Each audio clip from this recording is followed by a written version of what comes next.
Hello friends, today ஒரு சூப்பரான summer drink recipe rose milk எப்படி செய்யலாம் அப்படினு பார்க்கலாம்.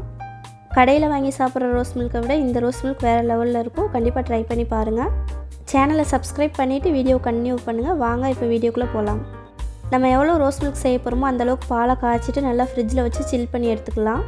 இந்த பாலே பார்த்திங்கன்னா நல்லா சில்லுன்னு இருக்குது. ஐஸ் க்யூப்ஸ் எதுவும் சேர்க்க வேண்டாம். ஐஸ் க்யூப்ஸ் சேர்த்தோம்னா நம்மளுக்கு ரோஸ் மில்க் ரொம்ப தண்ணியாக இருக்கிற மாதிரி இருக்கும். ஸோ நீங்கள் பாலை சில் பண்ணி எடுத்துக்கோங்க. கடையிலலாம் பார்த்தீங்கன்னா ரோஸ் மில்க் எசன்ஸ் சேர்ப்பாங்க. நீங்கள் வீட்டில் செய்கிறதா இருந்தால் இந்த மாதிரி ரோஸ் மில்க் சர்பத் வாங்கி வச்சுக்கோங்க. இதில் செஞ்சு பாருங்கள், டேஸ்ட் ரொம்பவே நல்லாயிருக்கும். அப்புறம் பார்த்தீங்கன்னா பாதாம் பிசின் ஊற போட்டு எடுத்துக்கலாம். இந்த பாதாம் பிசின் பார்த்தீங்கன்னா உடம்புல உள்ள சூடை அவ்வளோ குறைக்கக்கூடிய தன்மை இருக்குது இதுக்கு. இப்போ ஒரு ஜூஸ் ஜாரில் நம்ம நல்லா சில் பண்ணி வச்சுருக்க கெட்டியான மில்க் சேர்த்துக்கலாம். ஒரு 4 டீஸ்பூன் பார்த்தீங்கன்னா ரோஸ் மில்க் சர்பத் எசன்ஸ் ஆட் பண்ணிக்கலாம். அப்புறம் நம்மளுக்கு எவ்வளோ தேவையோ அந்த இனிப்புக்கு தக்கன சர்க்கரை ஆட் பண்ணிக்கலாம். இப்போ நம்ம சேர்த்துருக்க எல்லா பொருளையும் பார்த்திங்கன்னா நல்லா கிரைண்ட் பண்ணி எடுத்துக்கலாம். சும்மா நம்ம ரஃப்பாக மிக்ஸ் பண்ணி குடிக்கிறத விட இந்த மாதிரி கிரைண்ட் பண்ணிவிட்டு குடிச்சு பாருங்கள், ரொம்பவே டேஸ்ட் சூப்பராக இருக்கும்.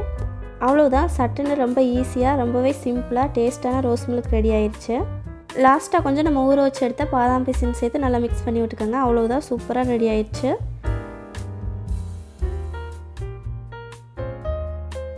இந்த வீடியோ பிடிச்சிருந்தா லைக் பண்ணி சப்ஸ்கிரைப் பண்ணிக்கோங்க. நெக்ஸ்ட் ஒரு இன்ட்ரெஸ்டிங்கான வீடியோவில் பார்க்கலாம். தேங்க்யூ.